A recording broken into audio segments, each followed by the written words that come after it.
This is the Benchwarmers Trivia Podcast. We have assembled the world's finest sports and trivia dorks to prove once and for all that we are just as bad at this as we were at sports. Hello, everyone, and welcome to the Benchwarmers Trivia Podcast, sports trivia for those of us who rode the pine. I'm your host, Mason, and thank you for joining us today. Today's game will be pitting two Benchwarmer teams, Scott and Dan versus Matt and Eric. So we'll go ahead and get started with introductions. First, Scott and Dan. Mason, how you doing tonight? We're doing good here. Doing all right? Yeah, I'm looking forward to beating these chumps tonight. Oh, we got smack talk already. Yeah, I owe Eric a defeat right here for last game, so we'll see what happens. All righty, Matt and Eric, anything to say before we get started? Well, everyone knows how terrible I am at sports trivia, so we'll just prove that the anchor of me with beating these guys, how good Eric truly is. So we're getting Matt his first win today. That's all I have to say. Yeah. I'll sit here and I'll say, you know that one guy that played left wing for the who did he play for again? That one guy, you know him, the white guy. Oh, you mean Clark Gillies? Oh, that guy. Yeah. Yep, that's it. Exactly. I mean, Fourth Howard round pick, Cross. 72. Yeah. All right, Scott and Dan, what is your team name for the night? Well, we're both on the East Coast, so we're going to be eastbound and down tonight. All right, sounds good. And Matt and Eric? Well, as a lover of all things comedy and baseball, there's nothing better than a good Bob Uecker call, so we're going to be just a bit outside. Welcome to the bench, gentlemen. So now, on to the rules. We'll be starting off with our tailgate round to warm up the contestants. This will be followed by 4 quarters of play, each with a different trivia style. The styles of quarters 1 through 3 will change from show to show, and the host will explain them as we go along. In the 4th quarter, our contestants will wager from their points accumulated to see who is today's winner. And like any good sporting event, we will have a halftime show after the 2nd quarter with questions all about movies and or music pertaining to sports. All right, let's get this game underway. So we're starting off with our tailgate round. 3 more questions worth 10 points each. Here's your first question. Which NBA player led the league in assists for the most consecutive seasons with 9? We're going to check in. All right, Eastbound Down is checked in. The only reason I thought of Pete Maravich is because of LSU boy here, and I know his love of everything Louisiana, and I thought maybe Pete Maravich might be fresh on Mr. Mason's mind.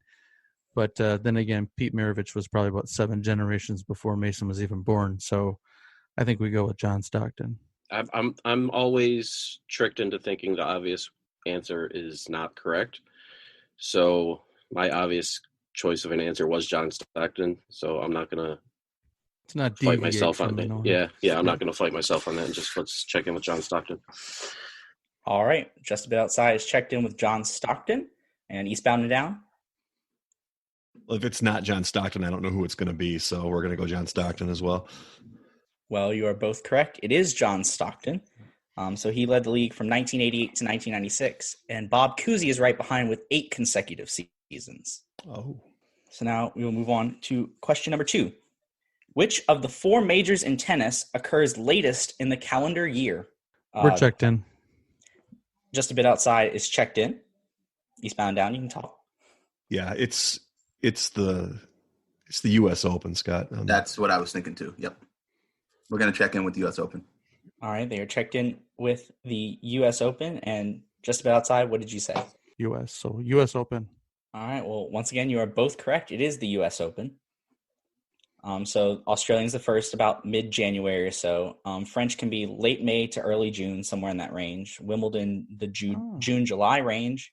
And then U.S. Open is August, September, somewhere in that ballpark. So our last tailgate question, question 3. What U.S. women's soccer player famously ripped off her shirt after scoring the winning penalty kick in the 1999 World Cup final? We can check in. All right, well, everybody checked in at the same time. So we'll go ahead and start with Eastbound and Down. I was 10 years old. This was a pretty big deal at the time. It's Brandy Chastain. Yeah. All right, just about outside. Yeah, it's definitely Brandy Chastain. And once again, you're both correct. It is Brandy Chastain. Scott, did you wear out that VHS tape of that count? Yeah, again. Yeah. Got a running Yes. gag. Something like that. Took my attention off Mia Hamm. Let's say that. So she was actually inducted into the National Soccer Hall of Fame a couple of years ago, and also the Bay Area Sports Hall of Fame. And at the end of our tailgate round, the score is knotted up at 30 apiece.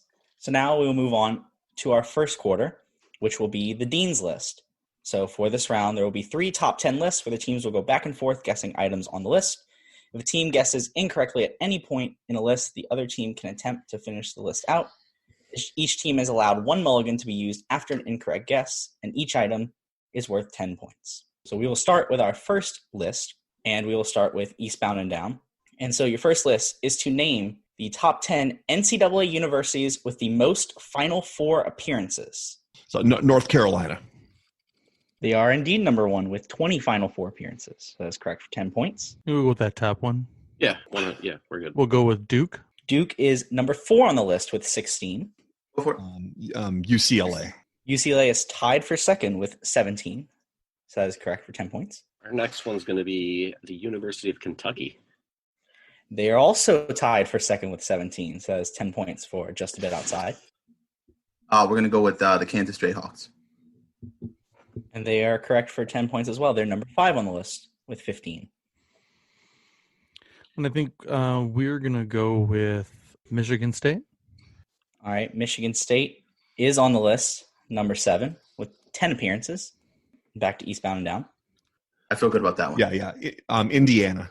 Indiana is tied for 8th, and so that is also 10 points. Yeah, I am. Like I said, the last one I sent you, I am almost positive. Okay. We're going to go with Ohio State. Ohio State is on the list. They are number 6 with 11 appearances. Good pull. Thanks, Eric. All right, let's go with that one then, Scott. All right, we're going to take your Ohio State, and we're going to throw back with Michigan. Michigan is tied for 8th, so they are also on the list for 10 points. And now there's but one left. And just a bit outside is your turn. It has to. All right. Okay, go for it. Okay. We're going to check in with Louisville. Louisville is the last remaining one on the list. Hey, good pull. 2 in a row, Eric. Nice. They are also tied for 8th, even though they've had 2 vacated.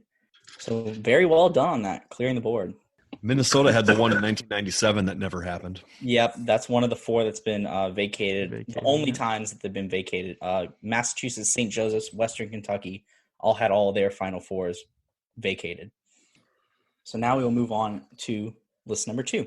In the nearly 220,000 Major League Baseball games played, there have been 23 official perfect games. So my task is for you to name the last 10 MLB pitchers to pitch a perfect game. So this time we will start with just a bit outside. We're going to check in with Mark Burley. Mark Burley is on the list. He did it in July 2009. Yeah, Felix Hernandez. He is the most recent perfect game in August of 2012. So that is also correct for 10 points. Pretty sure we can check in with Roy Halladay. Halladay is correct. He did it May 29th, 2010. Back to Eastbound and Down. All right, Let's go with David Cohn. David Cohn is also correct. He did it in July of 99. I think Matt Cain. Matt Cain is also correct. It happened in June of 2012. So that's correct for 10 points. We are going to check in with David Wells. Oh, no, David Wells is correct. Happened in May of 98, the famous hangover game. Yeah. That was a perfect game? See, Yeah, that's what I thought. Because it was against the Twins. I was sitting there thinking, God, I thought that was a perfect game. See, that's all right. Then I was mistaken. I apologize. Okay. We can check in with Dallas Braden. Dallas Braden did it on Mother's Day in 2010. That is a correct answer. We were holding on to that one. Even a blind squirrel. Look at that. I actually helped out. All right. All right, Dan, I have another one we can hold on to. Okay. So we want to go with the one we've been kind of discussing. Yeah. Let's go with big unit, Randy Johnson. Randy Johnson is correct in May of 2004. We're going to check in with Kenny Rogers. Kenny Rogers is correct. Okay. I was wondering about that one. I knew he had one, but it was in the mid-90s, and I was wondering if it was far enough. All right, there's one more left. All right, Scott, if you think you've got it. I do. I'm pretty sure I remember him throwing a no-hitter and perfect game, and it's surprising to me that Eric hasn't come up with the name yet. We're going to check in with Philip Humber. He is the last remaining name on the list. That is correct. I had the name. Yeah, he did. He typed it out. That was the one in my pocket for, when we were out of names. That's how we were with Humber and Dallas Braden. We have one more list. Let's see if maybe this one gets to stump you. So your last list is to name the top 10 NFL career leaders in all-purpose yards. And according to the NFL, it's defined as rushing, receiving, interception return, punt return, kickoff return, and recovered fumble return yards. So all of those are included in all-purpose yards. I want you to name the top 10 NFL career leaders in all-purpose yards. So we will start with eastbound and down. Yeah. Let's go with Jerry Rice. He is number one on the list, 23,546, of which 6 of those are kickoff return, and only 6. We're going to check in with Brian Mitchell. Brian Mitchell is number 2 on the list, 23,330. All right, back to eastbound and down. Let's go with the first one you said. That's for sure on there. We're going to check in with Emmitt Smith. Emmitt Smith is correct, number 4, with 21,564. And back to just a bit outside. All right, we're going to check in with Darren Sproles. Darren Sproles is correct, number 5 on the list, 19,696. Okay, yeah, sweetness. Walter Payton. That's correct, number 3 on the list, 21,803. And I think next we'll go with Marshall Falk. Marshall Falk is number 8 on the list, 19,190. So that's we'll go with the one we have in between Peyton and Marshall Falk. Okay, yeah. We're going to LT with LaDainian Tomlinson. LT just makes the list at number 10, 18,456. All right, we're going to check in with Frank Gore. Frank Gore is correct, number 7 with 19,243. Yeah, let's go with Tim Brown. Tim Brown is correct, number 6, 19,682. How many do we have left, Mason? There is 1 left. Oh my gosh. Okay. I like your guys, no pressure, but you guys got to get this so we can run all 3 lists. We are going to check in with Santana Moss. Santana Moss is incorrect. I think we'll choose to use our mulligan now. Yeah, I kind of figured that. So there's one other guy, and the only reason I have him in my head as returning a kick is because, I've been, like I said the other day, was starved for sports. And I've been watching a lot of NFL primetime, old 90s, early 2000s NFL primetime. And I clear as day watched him just return a kick the other day. So I think there's a possibility, and his career was super long. It might be Steve Smith. Oh, yeah. That's a good one. I like it. Let's go with that. All right. We're checked in with Steve Smith. Steve Smith is the last remaining name on the list. 19,180, 10 yards behind Marshall Falk. So where was Santana Moss? Santana Moss doesn't even have 15,000, so I'm not sure where he is. So he's outside the top 37. We had Steve Smith on our short list of what the last one could have been. So the ones right after that, Barry Sanders, Herschel Walker, Marcus Allen, Curtis Martin, Tiki Barber. So those are the next 5. We had 3 of those. Herschel, yeah, he returned kicks even when he was terrible at the end. He returned kicks. Yeah, and he had his Barber's a little surprising. He had his fair share of 90-yard plus touchdowns too. I think he's actually one of the only players to have a 90-yard punt return, a 90-yard kickoff return, and a 90-yard run in the same year. Now you just ruined a question for Mason's 3rd round. Good job. All right. Hey, good round, boys. Yes, this is awesome. Very well done. I mean, we only had 1 mulligan used and everything else was swept. So either this was really easy, you guys know all this stuff. So at the end of the first quarter, we are still tied up, but the score is now 180-180. Now we will move into our second quarter, which will be pre and post game. So for this round, there will be 5 before and after style questions. For example, if I said, what all-time leader in receptions for the Indianapolis Colts was a Notre Dame safety drafted by the Minnesota Vikings, the answer would be Marvin Harrison Smith. Each question is worth 20 points. Question 1. What MLB outfielder who played for the Thailand national baseball team later became a first-team All-NFL defensive lineman who, one might say, really enjoys his snacks? You can check in, Dan. Okay. Eastbound Down is checked in. So, since we can... You can say it aloud. Yeah. Who is it? No, so what it comes out, the defensive lineman whose name is Snacks, his nickname is Snacks Harrison. His first name's Damon. Oh, okay. So it's Damon So, yeah. Snacks Harrison. So it'd be Johnny Damon Harrison. I like it. Go ahead. So let's go with Johnny Damon Harrison. We're going to check in with that. All right, so just a bit outside is checked in with Johnny Damon Harrison. What about Eastbound and Down? The snacks clue was a dead giveaway. It's Johnny Damon Harrison. And you are both correct. It is Johnny Damon Harrison. So Johnny Damon's mother is Thai, and so that's why he picked for Thailand. And he also apparently got a concussion in high school by Warren Sapp. So, fun fact. Question 2. What play-by-play announcer who was offered $1 million to commentate videos on an adult video website was the first manager of the Arizona Diamondbacks? You can check in. Just about outside is checked in. I got to think about the manager. I think the manager's Bob Brenly, right? The first Diamondbacks manager. No. Or was it? It's Buck Showalter. Joe Buck. It was Buck Showalter. Yeah, Joe Buck Showalter. That's going to be it. Yep. We're going to check in with Joe Buck Showalter. Eastbound Down is checked in with Joe Buck Showalter. And just about outside? We also checked in with Joe Buck Showalter. And that is the correct answer. Question number 3. What tight end for the Browns and Dolphins, who retired in 2017, has led the New Orleans Saints in sacks 7 of the 8 past years, hitting a career high with 50.5 sacks in 2019? We can check in. Eastbound Down is checked in. Okay. I'm trying to think of New Orleans defensive lineman, and that's the one. It's Cameron. No, it is Cameron Jordan. I'm trying to think of the tight end. He wouldn't. He would. Jordan Cameron was a player, right? Or was he a baseball player? That's what I said. No, Cameron Jordan's the Saints guy. Yeah. So Jordan Cameron Jordan? That's what I was thinking. Jordan Cameron was a football player. I for some reason I have him as a baseball player in my head. Let's do Jordan Cameron Jordan. I like it. Yeah, let's do it. Yeah, let's check in with that. All right, so just a bit outside is checking in with Jordan Cameron Jordan in Eastbound and Down. We can check in with a much more confident Jordan Cameron Jordan. And the correct answer is Jordan Cameron Jordan. Wow. That's what I was saying, bud. I thought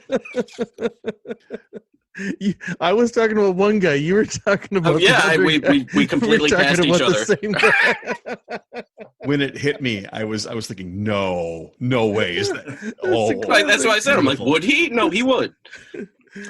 I have to say, right now, I know we've only been around for a couple of episodes here, guys, but I think that is my all-time favorite question. Yeah, it's good. What I like about that is if you can do it either way. You can do Jordan Cameron Jordan or Cameron Jordan Cameron. And it works both ways. It's perfect.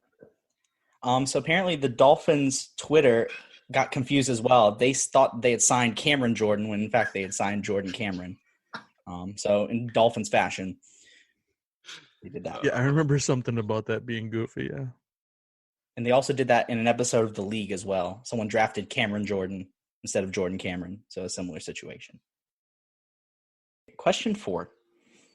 What former UAB quarterback / wide receiver / kick returner who briefly filled in for an injured Brett Favre also won the 2012 U.S. Open and the 2018 Players' Championship on the PGA Tour? I think we can check in with that. Yep. Okay. Yeah. We're checked in. Just about outside is checked in. Where's your head at, Dan? I think it's Webb Simpson. I think it's Spergon Webb Simpson. I know Spergon Webb was one of the few quarterbacks that got in between Favre and Rodgers. I feel very, very good about that. Yeah, Spergon Webb Simpson. Let's do that. All right, so Eastbound Down is checked in with Spergon Webb Simpson. Just about outside. So, Daniel, I think you're thinking of Spurgeon Wynn. Spurgeon Wynn. Oh, you're right.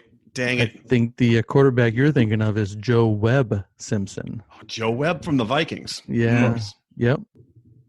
And the correct answer is Joe Webb Simpson. So the last question pre and post game. What shooting guard / small forward, who was traded from the Thunder to the Clippers for numerous first-round draft picks, had ice running through his veins as a 9-time All-Star for the San Antonio Spurs? We can check in. Eastbound Downs checked in. Oh, it's Paul George. And then Paul George went to play with Kawhi Leonard in LA. Oh, okay. And then George. Not George Gervin. Ice through his. Yeah. For San Antonio? George Gervin was the Iceman. Yeah, right? Ice in his veins? So Paul George Gervin. Yeah, he's the Iceman. We're going to check in with Paul George Gervin. Just a bit outside, checks in with Paul George Gervin and Eastbound and Down. Take this one away, Dan, but there should be some sort of reward when you come up with it within 30 seconds, and then it takes the other team 30 minutes, right? Yeah, exactly. Go for it. No, I mean, that's what you had. It took me a second to get there. I mean, I did get there eventually, but yeah, it's Paul George Gervin. And that is the correct answer. It is Paul George Gervin. So Paul George was traded for Shai Gilgeous-Alexander, Danilo Gallinari, 5 first-round picks, and the rights to swap 2 other first-round picks. So pretty big haul. Heading into halftime, we have the scores Eastbound and Down 260, and just a bit outside in the lead with 280. So now it is time for the halftime show. There will be 5 movie and or music questions that are about or involving sports, with each question being worth 20 points. Your first question: what fictional university does Bobby Boucher play for in The Waterboy? We can, Matt, we can check in. All right, just about outside is checked in. This is all you, Dan. I'm not a fan of Adam Sandler, so I don't watch his movies. I'm pretty sure it's just the University of Louisiana. That sounds like a Mason question, so yeah. I mean, it's definitely in Louisiana. I think it's just the University of Louisiana because there famously isn't one. Right. Sounds good to me. All right. Yeah, we'll go with the University of Louisiana. Eastbound and Down checked in with University of Louisiana, and just a bit outside. So we checked in with South Central Louisiana State University, the SC LSU Mud Dogs. And SCLSU is the correct answer. Question 2. What university is mentioned in the chorus of the Steely Dan song Deacon Blues? I got to sing through it. Hold on. Oh, I got it. We can. We're gonna check in. You guys are checking in? Yeah, we're checked in. Eastbound and Down is checked in. So did you say the name of the song, Mason? Yes, the song is called Deacon Blues. Deacon Blues. So who was the Deacons? Wake Forest. We'll check in with Wake Forest. Just a bit outside is checked in with Wake Forest. Eastbound and Down. I think the song goes a little bit like, they call Alabama the Crimson Tide. Call me Deacon Blues. Deacon Blues. Yeah, it's Alabama. And Alabama Crimson Tide is the correct answer. That's called audio gold right there. So the Deacon refers to Deacon Jones, and not the Wake Forest Demon Deacons. So that is who the Deacon is referenced. I like my answer better. Yeah, we just need one more of those so we can tie you back up. I know. Make up for my mistakes. Question 3. I want you to name 2 of the 3 Major League Baseball players explicitly mentioned in John Fogerty's Center Field. So you only have to name 2 out of the 3. Yeah, we're checked in. Just a bit outside is checked in. Eastbound down. You can talk. Yeah. I'm good with that, Dan. Yeah, it's the one that is easy to remember is the Joe DiMaggio. That one's in there. I thought it was Dom. No, it's not. It's the remix with Dom. I think he's telling Willie Mays to tell Cobb to say hey to Joe DiMaggio. So Sure. I guess Ty Cobb and Joe DiMaggio. So Eastbound Down is checking in with Ty Cobb and Joe DiMaggio. And just a bit outside. Yeah, he mentions both Jolton Joe DiMaggio and the Say Hey Kid Willie Mays. And so the 3 correct answers that you had to say 2 out of 3 of were Willie Mays, Ty Cobb, and Joe DiMaggio. So both teams get points on that one. And supposedly the brown-eyed handsome man that he references is Jackie Robinson, who never played center field. So No, it was Dan Lundberg. I have green eyes. Listen, he's saying for 2 songs in a row. Can we keep this going? Yeah. Please make Dan sing again. Yes, but like only a song that Dan knows and not the other team, preferably. Catch up here. another Deacon Blues is what you're asking. Yes. Anything in the Steely Dan catalog would be fine. Just have an Found all my Steely weakness. Dan category. Yeah. Question 4.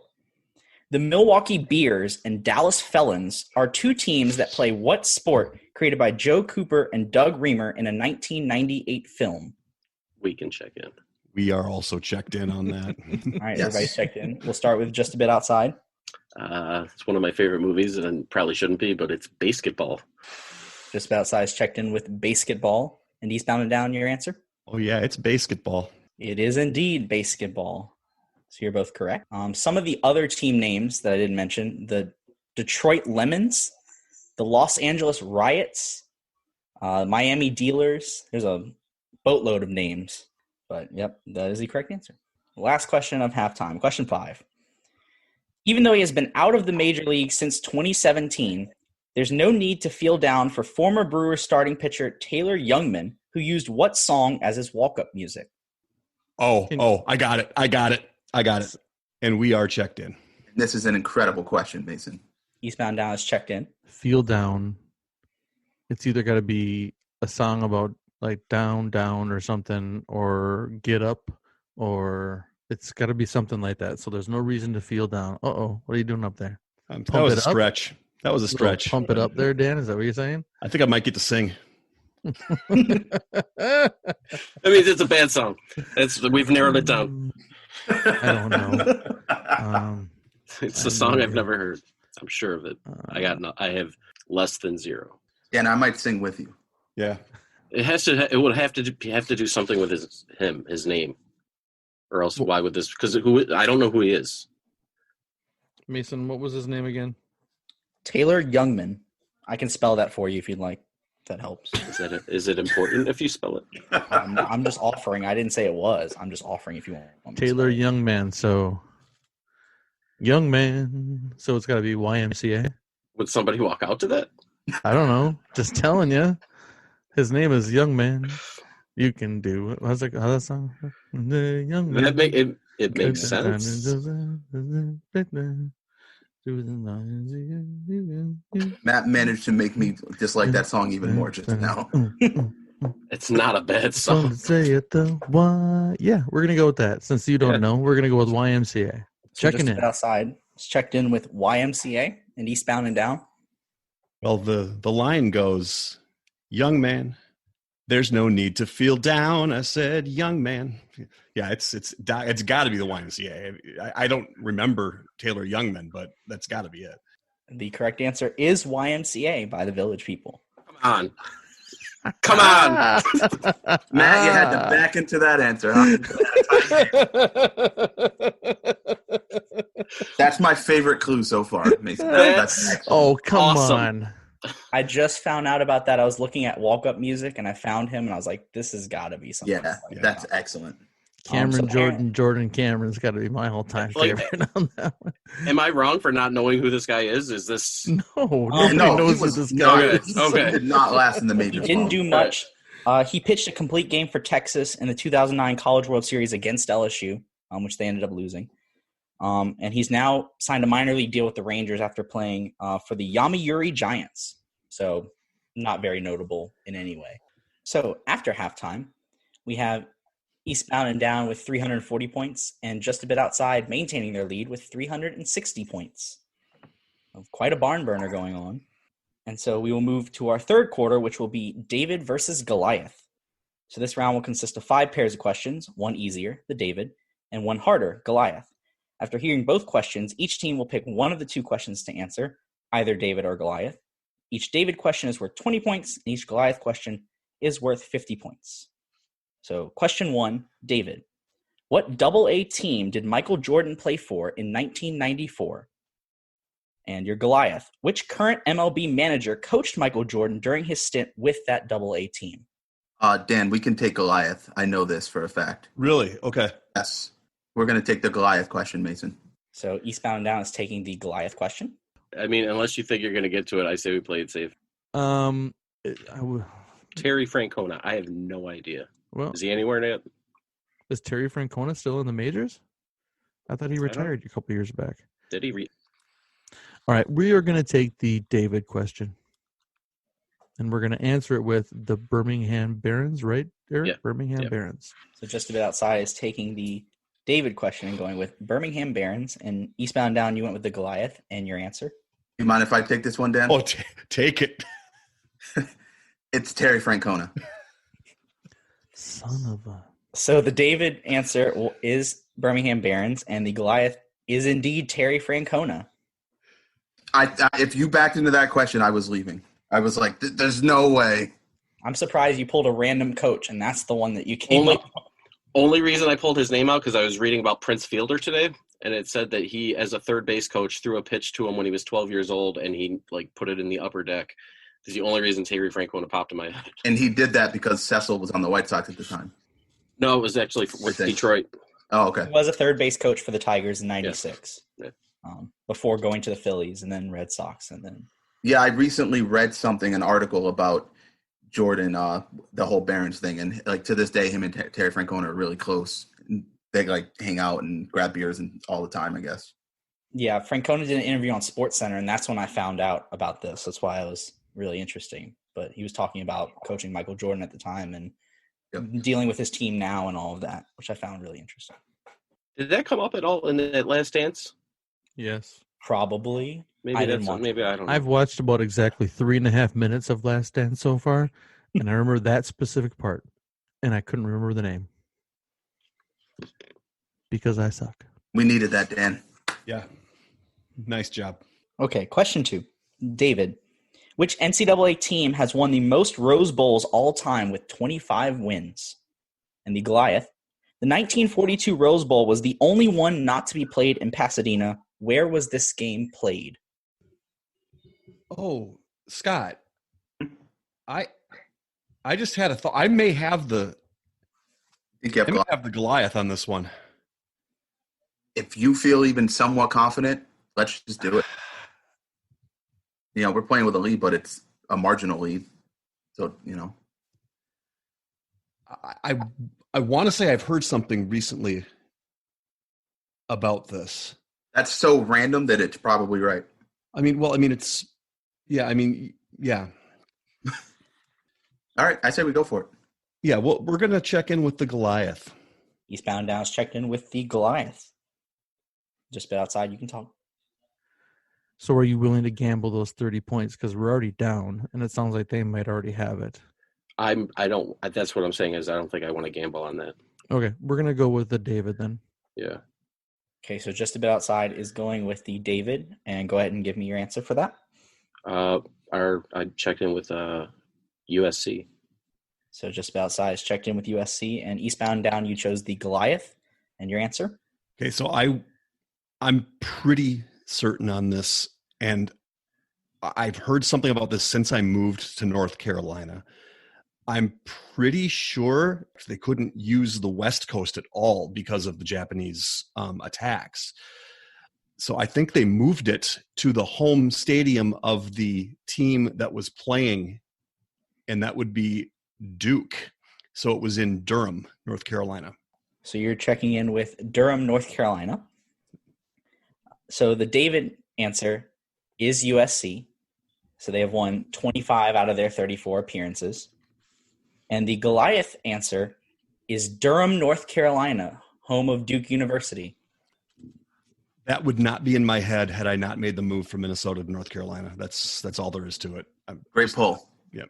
So you kind of danced around the backstory. So the reason was Pearl Harbor happened a few weeks earlier. They didn't want to have it on the West Coast, so they moved it all the way to the opposite coast in Duke. And I found this quote, which was really interesting and kind of explains the insanity of it all.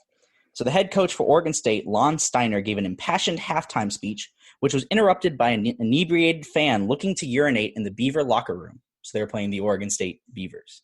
Question 3. David, Gila River Arena is the home arena for what NHL franchise? Goliath, 2 NHL arenas about 2,000 miles apart are named after the same financial company, one of them being a Saddle Dome. What company are these 2 arenas named after? I'm 95% sure we can check it with Goliath. All right, if you want to go with that, Eric, that's fine. I've never heard of that, but yeah, I think that's right. Yep. So yeah, we're good. So just a bit outside is checked in. Are you okay if we check in with that Goliath? I think that makes sense. 1,000% I am. All right, so Eastbound Down is checked in. Go ahead and get your answer first.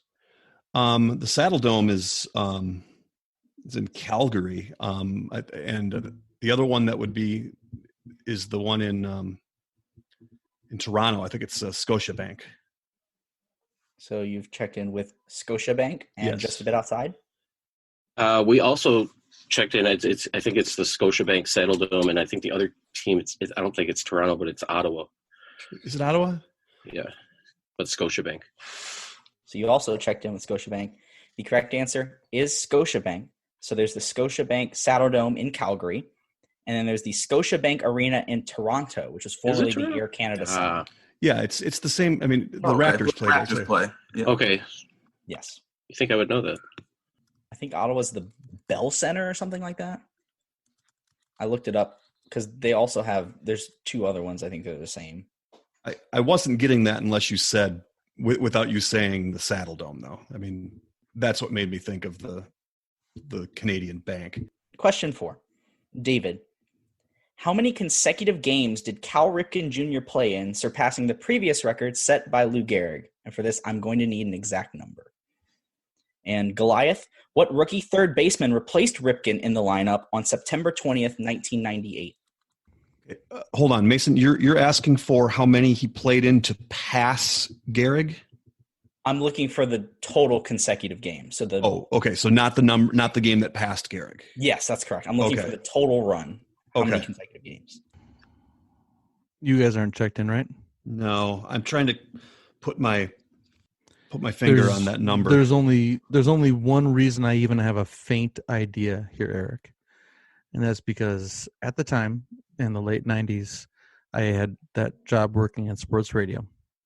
And the first job you get working in sports radio is engineering national games. So one Sunday night, there I am engineering an ESPN baseball Sunday night game. And they had that big announcer, and I can't remember his name, but he had a big booming voice. And they're doing the opening lineups, and they're talking about, somebody starting at this position, everything like that. And all of a sudden, as if like the world had ended, they say, Cal Ripken's not going to be starting tonight.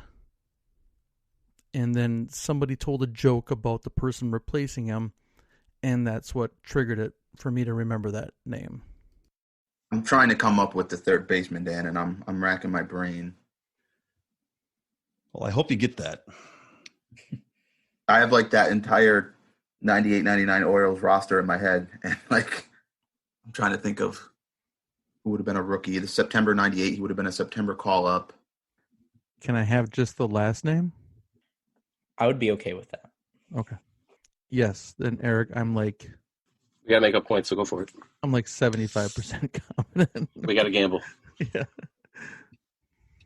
Let's check in. We're checked in with the Goliath. Just a bit outside is checked in with the Goliath. So Eastbound and Down, you are free to discuss. I don't know the exact number for David.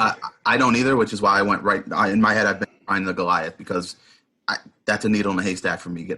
I can get us within 10, but I don't know if I can get the exact number. I mean, I could have gotten. That's how I feel too. And they trying to come up with the third baseman. Like everyone I'm thinking of was already on the roster. Mike Bordick with that shortstop, he didn't slide over to third. It was a rookie, right? Right, it was a rookie, so that eliminates like B.J. Surhoff and Chris Hoyles.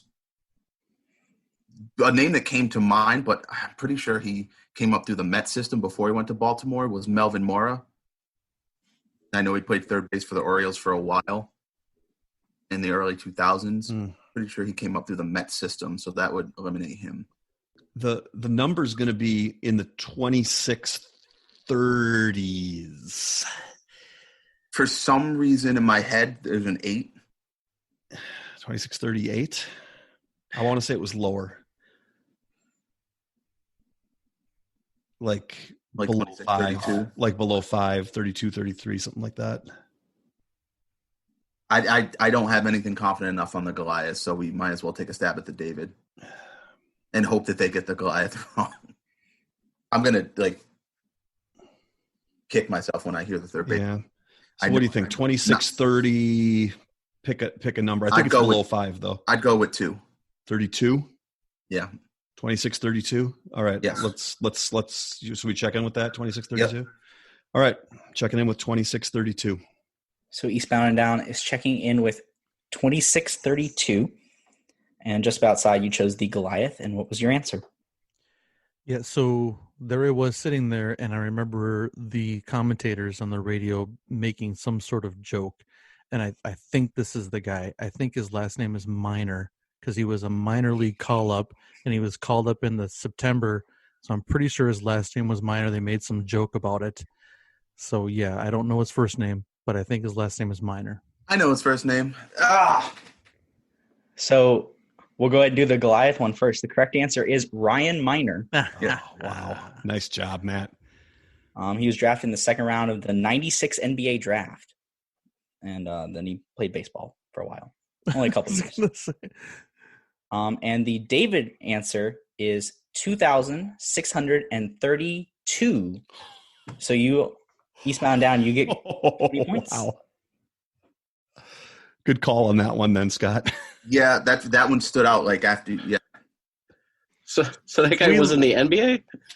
He was drafted in the second round of the 96 NBA draft and never played. Yeah, I was going to say, I don't think he ever ended up playing in the NBA. He was drafted by the 76ers and then chose to play baseball. Was he Harold Minor's brother? I was just going to say that. No, spelled that I differently. can see. O-R. He had a twin brother named Damon who played for the Giants. The Giants, yep. Whose mother was Ty. Oh, man. I'm so upset. The last question. Question 5, David. Bill Russell won 2 NCAA championships while playing at what university? And your Goliath. Bill Russell has coached 3 different NBA teams, the Boston Celtics as a player coach, and what 2 other teams? You're going to shoot me, Eric.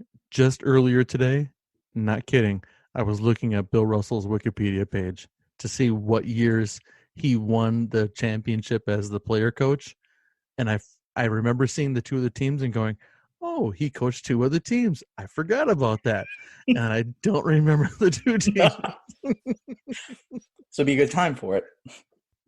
I know one of the teams. Yeah, I know that too, Dan, 100%. Yeah. I don't feel confident enough on the Goliath for us to go for it. The game's too close. Right. To not get points, I think, at this point. So I think unless we're sure, we just go with David. So you guys aren't checking in yet, right? No. Yeah, but you're right. I don't think I'm going to come up with. I think I may have one of them, but I don't think I can. Yeah, and I don't think it's worth it. The game's close. We've got put your 4s up coming up. Yeah, let's just do it then. Let's. All right. Yep. Let's put it in their court. We'll check in with David. All right. So Eastbound Down has checked in with the David. Just about outside, you're free to discuss. So Eric, do you know the David? No. That's. For some reason, I have stuck in my head that he played for San Francisco State because I think he's an East Coast or a West Coast guy. And he moved back to the West Coast to coach after he coached the Celtics. But I think that first answer you get with the Sonics, did they even exist? That must have been the late 70s. Yeah. So it would have been because I think the 2 years that he coached the Celtics as a player coach was 68 and 69, but I think there might have been another year or 2 in there that he coached the Celtics or he wasn't a player coach and they didn't win the championships. Because I remember looking at his Wikipedia and thinking, oh, because he won, how many championships did he win as a player coach? It was 68 and 69, I think. And then later on, he coached 72 to 75 with one team, and then in the late 70s with another team. So that makes sense with the Sonics, right? Because they came in like around the mid 70s, right? So I have the Sonics for pretty much the same reason you. Like I was on his Wikipedia page, and I saw the Sonics, I saw the Celtics, and there was a team under it. And When did the Kings come into the league? They weren't an ABA team. they were in the 80s. I'm saying it's either got to be Golden State or Sacramento, one of those two teams. So when you said not LA, my first guess would have been the Kings. Yeah. I don't know when they started, but I know purely because of my video game knowledge. Yeah. When I play NBA 2K and you flip through all the jerseys, yeah, like you see like all their old names and stuff. So I know they've been around for a while. It's chance the Lakers, because I know almost every not that I know every Laker coach, but I know Bill Russell. If he would have been the coach of the Lakers, that's like sacrilege in that 70s 60s NBA era. So it's got to be an LA team. It's got to be a West Coast team. It's got to be either Golden State or Sacramento. And if you say that Sacramento was your first hunch, then I say we go with Goliath and we say Seattle and Sacramento. Sounds good to me. We are checking in with that. So just a bit outside is checking in with Seattle and Sacramento. And eastbound and down, you chose the David and like your answer. Oh, Matt, I was certainly hoping you were going to go with David, because there are two universities in San Francisco State and San Francisco, the Dons. And he played for San Francisco, not San Francisco State. Okay. So eastbound down checked in with San Francisco for the David question, and that is the correct answer. It is San Francisco. And for the Goliath, Bill Russell coached from 73 to 77 for the Supersonics. And in 87, for part of a season, he coached the Sacramento Kings. Wow. Nice job. Have gotten some pretty fairly lucky ones, buddy. Eric, you and I, we're running on fumes, buddy. Yeah, so Jerry Reynolds got fired during the season, and then Bill Russell was the interim head coach for the Kings for a while, and they did not do well. No. And apparently, as a side gig, he invested $250,000 in a Liberian rubber plantation that failed completely. So that was his side investments.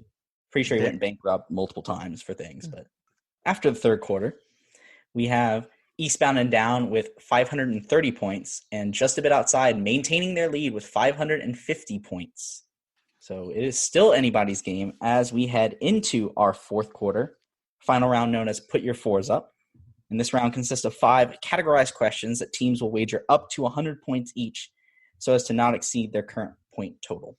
And your categories for the fourth quarter are MLB pitchers, NBA debuts, NFL coaches, NCAA records, and tennis feats. So it is now time for our teams to place their wagers via Zoom chat. All right, I'm going to send that to Mason then, all right? Sounds good. We've checked in with our wagers. Eastbound Down has checked in with their wagers.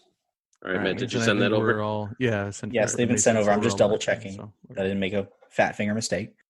Although Cy Young has the most MLB career wins with 511, which pitcher has the most career wins in the live ball era with 363? And we can go ahead and check in. Yeah, we're checked in. So Eastbound Down is checked in. Okay. So the initial thoughts that came to my mind were either Nolan Ryan, but I don't know. I'm pretty sure he has over 300 wins. Yep. But then, so the dead ball era is a vague phrase because I always think of Walter Johnson as being the most prolific winner after Cy Young. But he's got like over 400, but I don't know if he's dead ball. I don't know if that's considered dead ball era. I mean, Walter Johnson was kind of right at the end of the Cy Young era. Cy Young, I think, retired sometime like in the teens, and I think Walter Johnson came in the 20s sometime, I think 20s, 30s, and 40s, I think, is when he pitched. Okay. But I don't know if that's considered the live ball versus the dead ball. Well, that's what I always I'm think of stuck like on. that. Sorry, I always think of that 20s era baseball with like the murderers row and stuff as being dead ball, and like the live ball being starting in the 30s. So I'm not sure. Okay. So, but I still, my question to you though is though, even if we go, let's say we cut it off at 45, right? Sure. Okay. So if we cut off at 45, then we have your one that you mentioned was Greg Maddux. If 45 is your year, then I have a different answer. Okay. What is your answer then? Then I would say Spawn, but I wasn't sure when. Spawn? Yeah. Yeah. He had a lot of wins. Because the only reason I have that is because I don't know the era. Can I be a jerk honest. and ask for a definition of what the dead ball era is? Not after we check in, right? Yeah, we've already checked in. Okay, that's fine. Yeah, I mean, Walter Johnson played the majority of his career, I'd say, in the 20s and the 30s. So okay. I would, if you asked me when the dead ball era was, it would be after. I would say it's after that. So Okay. if you're saying it's Spawn, because when did he play? He was 30s, 40s, and 50s. I want to say 40s through the 60s. Really? Okay. Well, let's go with that then. If you're confident with that, then let's check. I know for sure it's not. I think whenever we think of like 40s era Joe DiMaggio or 50s era Joe DiMaggio, and even like the late 40s of Dom DiMaggio. Dom. Vincent. That's all the live ball era. That's all. 40s for sure. 40s for sure is definitely. live ball. Yep. Okay. So if you're saying that 45 is the cutoff, then Spawn is your number. I'm good with that. Okay. Because I know Greg Maddux had over, I want to say around 350. I'm pretty sure he didn't. He passed Nolan Ryan. I don't know. I keep on forgetting Nolan Ryan played for like a billion years, but he also played on some really bad teams that gave him no run support. So if you're fine with that, then I'm fine with it. But I check. Go ahead and check in. All right, we're checked in. All right, so you're checking in with Warren Spawn. Warren Spawn. How many points did you wager? We wagered 75 points. Okay, and eastbound and down, your answer and your wager? We said Warren Spawn for 100 points. And both teams will be getting points because the correct answer is Warren Spawn. Yeah, Nolan Ryan doesn't have as many wins as you think he does. I mean, he's over 300, but Steve Carlton ended up with more wins than he did. So Nolan Ryan had 324, and Roger Clemens, Greg Maddux, who you mentioned, is 355. So just a few behind Warren Spawn on that list. And that was the Greg Maddux was the reason why I thought you might have your number wrong, because I knew Spawn was higher than that, and I thought he was not dead ball. So yes, I apologize for that. Yeah. I should. So what's dead ball? So the dead ball era is pre-1920. The main event that kind of made this switch was when Ray Chapman was killed by a pitch during a game, and so they made some changes throughout that season. And then that's when the live ball era is considered to start. So 1920 onward is the live ball era. So quite a bit earlier than the 1940s, as you said earlier. Okay, question 2. In the category of NBA debuts. Drafted in 2005, who is the youngest player to ever play in an NBA game at the age of 18 years, 6 days? We're going to check in. Bound and Down is checked in. We're checked in with Andrew Bynum. Just About Outside is checked in with Andrew Bynum. And how many points did you wager? We wagered 75. Okay, and Eastbound and Down, your answer and wager? Take it, Scott. We wagered 100 points, and we also checked in with Andrew Bynum. And once again, both teams are getting points because the correct answer is Andrew Bynum. So he played 6 minutes in a game against the Nuggets and was the record for youngest player. Next on that list is Jermaine O'Neal and then Kobe Bryant. So those are the next two youngest to play in an NBA game. In addition, the rule that you were talking about got implemented in the 2006 CBA, which said that you had to be 19 years old and be 1 year removed from high school. So it was the very next year after that it was implemented. And also LeBron's 2003. Was he? All right. Okay, question 3 in the category of NFL coaches. Although best remembered for coaching the Green Bay Packers, with which team did Vince Lombardi end his coaching career? We're checked in. Just about size checked in. Not allowed to do Packers questions when we know Matt's a contestant. Scott, it might just be because we've been talking about him so much, but I think it's the Redskins. Sure, why not? Let's check in with the Redskins. Okay, so Eastbound and Down is checked in with the Redskins. And how many points did you wager? We went 100 again. And just about outside your answer and wager? Yeah, we wagered 100. And after Super Bowl II, he decided to go take his talents to the East Coast and went to the Washington Redskins because they gave him a percentage of the ownership group. And the correct answer is the Washington Redskins. So the 1 year he coached was 1969. He went 7-5-2. And prior to that, of course, he was Packers head coach. And prior to that, he was the Giants offensive coordinator for 5 seasons. And his defensive coordinator was Tom Landry. Mm-hmm.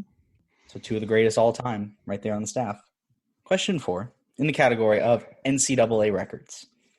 What NCAA Division I player has the most career triple-doubles with 26? This player is also the only one to record 2,000 points, 1,000 rebounds, and 1,000 assists in their NCAA career. I don't think I have a better one than that, Dan. Yeah, I'm not going to come up with anything better than that either. We'll check in. Eastbound and Down is checked in. So my immediate thought was going to be Jimmer Fredette. What? Yeah, but there was a guy after Jimmer that at BYU. Is that a human being? A Jimmer? You've never heard of Jimmer Fredette? Fredette. I think he's not from New York, Eric. I think one time when I was on the south side of Chicago, there was a street vendor selling some Jimmer Fredettes. They were good.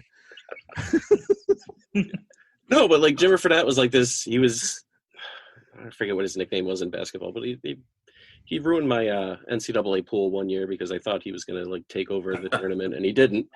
But there was a guy after that. He has the same last name as... He's got the same last name as an announcer, and I can't think of what announcer. Al Michaels. Yes. No. Just naming start listing. No. Start listing announcers as soon as you hit it. I'm going to know. I can't believe you're doing this again. Harry Carey. What's his name? The Harlan, Bob Harlan. No.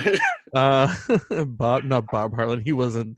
Bob Harlan was the president of the Packers. It would be Kevin Harlan. No. Let me think here. Wilson, Johnson, Olsen, Svensson. Samsonite. Samsonite. I got it. Way off. I got it. You got it? I got it. I don't know his first name, so we don't need that. No. Okay. I'm pretty sure he went to BYU. His last name is Collinsworth. Let's. We got to make up points. Let's check in with Collinsworth. So just about outside is checking in with Collinsworth, and Eastbound and Down. Just about outside. What was your wager? 50. Okay, and Eastbound and Down. Your answer and wager. We said Oscar Robertson, but I'm positive now that they got it. But we wagered 75. Well, neither team is getting points. The correct answer is Sabrina Ionescu. Oh, yeah. She just got drafted. Yes, she was drafted number 1 overall by the Liberty. A couple months ago, yeah. And so she is the only one to have 2,000 points, 1,000 rebounds, and 1,000 assists, as well as 26 career triple-doubles. But Collinsworth, you mentioned, actually had 12 triple-doubles in his career. That's Kyle Collinsworth for BYU. I knew he was BYU, and it was after Jimmer Fredette, right? He played from 2010 to 2016, and he had a 2-year mission in between. Okay, so Jimmer Fredette was right, like 2011, I think it was his last year. They probably played together then. Yeah, all right. They would have. For a brief time. I suppose. That was a great pull, though, for Collinsworth. When you started saying announcers, I was like, he's getting on to... I was like, here they are again. This is a Matt team staple. And when you're on his team, it's great. And when you're not, it's so frustrating. But he just starts. It was actually Scott. Random crap. Scott, when you said Samsonite, I don't know what happened, but my head, something clicked as soon as you said Samsonite. I don't know. It was like when Matt sang that song. Right. Just John Tesh. Synapse fired, and we were good. You know what, Scott? Now that I'm thinking this through, I'm not certain they kept enough records. Back then, they probably did. Robertson played. Yeah, he probably had a Go. triple-double every game. That's another one. I mean, he averaged a triple-double through a year in the NBA. Right. Where do you go to school? I don't even know. Cincinnati. Yeah, That's Cincinnati. right. Bearcats. So assist totals were 50-51 and then discontinued 51-52 and then came back in 83. So and then shots and steals were also later on in the 80s. And our last question of the fourth quarter in the category of tennis feats. Who is the only tennis player to complete the Golden Grand Slam, which is all 4 opens and an Olympic gold in a single calendar year? I'm 100%. We can check that in. Yeah. Eastbound Down is checked in. We're going to go ahead and check in with Serena Williams. So just a bit outside is checked in with Serena Williams. And how many points did you wager? We wagered 700. No, 25. Wagered 25 points. Okay, Eastbound and Down, your answer in points? We wagered 50 on this one. And it happened in 1988. Oh, no. And it was Steffi Graf. And one team is getting points. The correct answer is Steffi Graf. That's victory, boys. Yeah. So she did do it in 1988. She almost had another calendar Grand Slam the next year, but lost to Arantxa Sanchez Vicario in the French Open. Easy for you to say. I had to write down the pronunciation just to make sure I got Arantxa right. So when was Serena Williams Grand Slam? Didn't she had one, right? Had to. I am looking. In a calendar year, I don't see one where she won all 4 in a calendar year. Because I'm looking through the closest she got was 2002 and 2015, but she never won all 4 in a year. I don't know. I trust if you do the research, that's fine. The Golden Slam that Serena won is a career Golden Slam, not a single year Golden Slam. Yeah, no, she didn't win the French in 12 or the Australian. So she won Wimbledon, the U.S. Open, and a gold medal in 2012. Yeah, so has she ever won all 4 in a single year? No. I mean, aside from the Golden, just a regular Grand Slam? No. She hasn't. No. I thought she did. She was absent. I thought she had done it multiple times. So did I. Apparently she hasn't, as far as I see. All right, I'm changing my answer to Novak Djokovic. The game has come to an end, and here are the final scores. Just About Outside finishes with 725 points. And our clipboard captains of the game, who are receiving the coveted Matt Flynn Award, are the Eastbound and Down with 805 points. That's record. Yay. That is record. Yeah, good job, and that's guys. definitely cumulative points. Definitely a record. Oh, yeah, for sure. that is awesome. I love that Matt Flynn Award. I like it. I had to go with just talking about him earlier today. Listen, he won me a fantasy football championship. All right. We should have won the Spurgeon Win Award. Quick scratch, yeah. Or the Joe Webb Award, either one. Right? Yeah. Thanks for listening to the Benchwarmers Trivia Podcast, and until next time, we'll keep the bench warm. That ball hit high and deep. Stretch! Get on back there. They look up. You can put it on the board. Yes! Into deep left center for Mitchell, and we'll see you tomorrow night. That great music you're listening to is by Justin Nozick. Thanks to him for producing that music for us. You've been listening to the Benchwarmers Trivia Podcast. Make sure to check us out on all of our social media. We are at BenchwarmersTP.